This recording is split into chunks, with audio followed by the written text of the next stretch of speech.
اشیاء کی عدم تقسیم پذیری، کہ اس میں گائے کو آپ ٹکڑوں میں تقسیم کر دیں تو وہ اپنی افادیت کھو دے گی، تو گائے معاشیت میں تقسیم پذیری کی خاصیت نہیں رکھتی، تو اس وجہ سے اشیاء کے لین دین میں خاصی مشکلات پیدا ہوئی ہیں۔ پھر چوتھی مشکل ہے ذخیرہ قدر کا فقدان، کہ آپ ان مختلف اشیاء کو سٹور کر کے رکھ لیں گے جنہیں ہم مستقبل میں استعمال کریں گے، تو مستقبل میں استعمال کرنے کی خاطر جو آپ نے اسے ذخیرہ کیا ہے یہ اپنی قدر کھو دے گی۔ جیسے بہت ساری فصلیں ہوتی ہیں، گندم بھی ہے، وہ بھی آپ سال تک سٹور کر بھی لیتے ہیں، پھر وہ خراب ہونا شروع ہو جاتی ہے۔ جانور وغیرہ بھی، یہ جتنی بھی مختلف قسم کی اشیاء ہیں، کوئی نہ کوئی ان میں خامی ہے کہ یہ سٹور کوئی زیادہ عرصے کے لیے ہو سکتی ہے، کوئی تھوڑے عرصے کے لیے، لیکن پھر بھی سال 2 سال کے بعد یہ اپنی قدر، اپنی اہمیت کھو دیتی ہیں، کیونکہ یہ خراب ہو جاتی ہیں۔ اب ایک ڈاکٹر نے اپنی شادی کے لیے کچھ ارینج کرنا ہے اور مختلف لوگ آ کر کوئی اسے مچھلی دے دیتا ہے، کوئی اسے گندم دے دیتا ہے، کوئی اسے گوشت لا کے دے دیتا ہے، کوئی اسے سبزی لا کے دے دیتا ہے، کوئی پھل، کوئی کرسی، اس طرح سے مختلف اشیاء لا کے جن کے پاس بھی ہیں، اور وہ ڈاکٹر سے اپنا علاج کرواتے رہتے ہیں۔ اب کیا ڈاکٹر نے 6 ماہ بعد یا سال بعد کرنی ہے اپنی شادی، تو وہ کیا ان تمام چیزوں کو سٹور کر کے رکھ سکے گا؟ بالکل بھی ممکن نہیں ہے۔ تو یہ اس کا مطلب ہے براہ راست تبادلے کے نظام میں قدر کو، یعنی اشیاء کو ذخیرہ کرنا ممکن نہیں تھا۔ پھر 5ویں مشکل ہے دولت کی نقل مکانی کا فقدان، کہ اس میں دولت کی ایک جگہ سے دوسری جگہ جو منتقلی ہے، اس کا ٹرانسفر ہے، وہ بھی بہت مشکل تھا، اس کی بھی کمی تھی، فقدان تھا۔ جس طرح سے بہت ساری لوگوں کے پاس زمین ہے اور ان کے پاس مویشی ان کے ساتھوں میں آتے ہیں، فصلیں بھی آتی ہیں، تو یہ تمام چیزیں بآسانی ایک جگہ سے دوسری جگہ لے جا سکتے ہیں؟ بالکل بھی ایسے ممکن نہیں ہے۔ ایک تو اگر یہ پھل سبزیاں وغیرہ چلی بھی جاتی ہیں تو ان کے نقل مکانی کے دوران ہی، یعنی ایک منڈی سے دوسری منڈی جانے کے دوران ہی یہ اچھی خاصی گل سڑ جاتی ہیں، خراب ہو جاتی ہیں، اور نقل مکانی پر آپ پہلے ٹرک ڈالے منگوائیں گے اور پھر اسے ٹرانسفر کریں گے تو اس پر بھی آپ کا بہت زیادہ خرچہ آ جائے گا۔ تو یا پھر آپ ان تمام اشیاء کو بیچ کر پھر نئی جگہ جا کر کچھ نئی چیزیں خریدیں، تو وہ بھی آپ کے لیے ممکن نہیں ہے، اتنا آسان نہیں ہے، کافی مشکل ہے۔ اپنے دولت اور اثاثوں کو ایک جگہ سے دوسری جگہ منتقل کرنا، یعنی ان کی نقل مکانی کرنے کا بھی یہاں فقدان ہے۔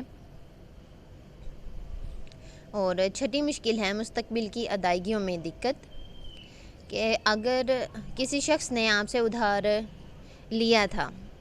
اور پھر وہ آپ کو واپس ادائیگی کرتا ہے، تو آپ کہتے ہیں نہیں یہ شے تو میں نے کسی اور طرح کی دی تھی، اب آپ نے مجھے جب واپس کی ہے تو اس کی کوالٹی اچھی نہیں ہے۔ اب ادھار تو چونکہ تب زر تھا ہی نہیں، براہ راست تبادلے کے نظام میں زر ہے ہی نہیں، اشیاء ہی ہیں جن کے ذریعے تبادلہ ہوتا ہے، تو ادھار کے طور پر بھی آپ اشیاء ہی دیں گے۔ تو مستقبل میں ادائیگی اس ادھار کی آپ کرتے ہیں، فرض کریں گے ایک شخص نے گائے دے دی، کوئی بھی جانور دے دیا، تو بعد میں جب اس نے واپس کی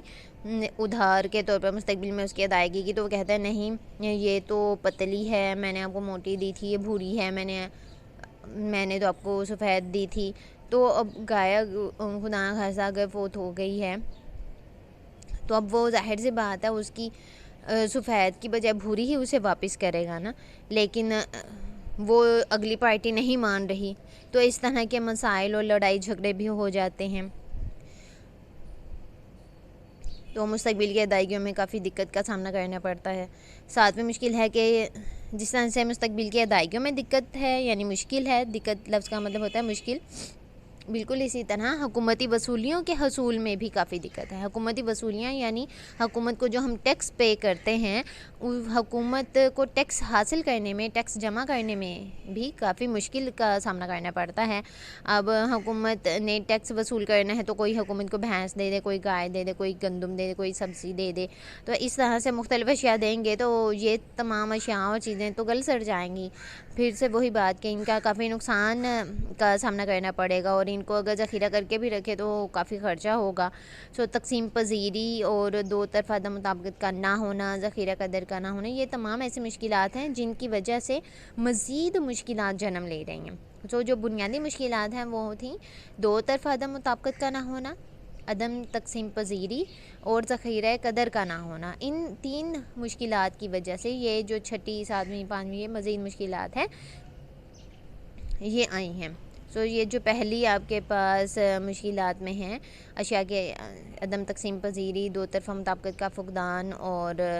ذخیرہ قدر کا فقدان، یہ 3 بنیادی مسائل ہیں اس براہ راست تبادلے کے نظام کے۔ کون کون سے ہیں ایک بار پھر میں بتا دیتی ہوں۔ نمبر 1 2 طرفہ مطابقت کا فقدان، نمبر 3 اشیاء کی عدم تقسیم پذیری، نمبر 4 ذخیرہ قدر کا فقدان۔ ان تمام مشکلات میں سے سب سے زیادہ جو اہم ہیں، بنیادی ہیں براہ راست تبادلے کے نظام کی مشکلات میں، وہ 3 ہیں، اور ان 3 کی وجہ سے مزید مشکلات جنم لیتی ہیں۔ براہ راست تبادلے کے نظام کی ان مشکلات کو سامنے رکھتے ہوئے زر کا ارتقاء ہوا اور زر کی ایجاد ہوئی، اور زر کے جتنے بھی فائدے ہیں وہ ہمارے سامنے آئے۔ یہ آپ بہت اچھے سے براہ راست تبادلے کے نظام کی مشکلات، یہ جتنی بھی ساتوں ہیں بہت اچھے سے یاد کریں، یہ آپ کو انشاءاللہ سوال کے طور پر ہی پیپر میں آئے گا۔ اللہ حافظ۔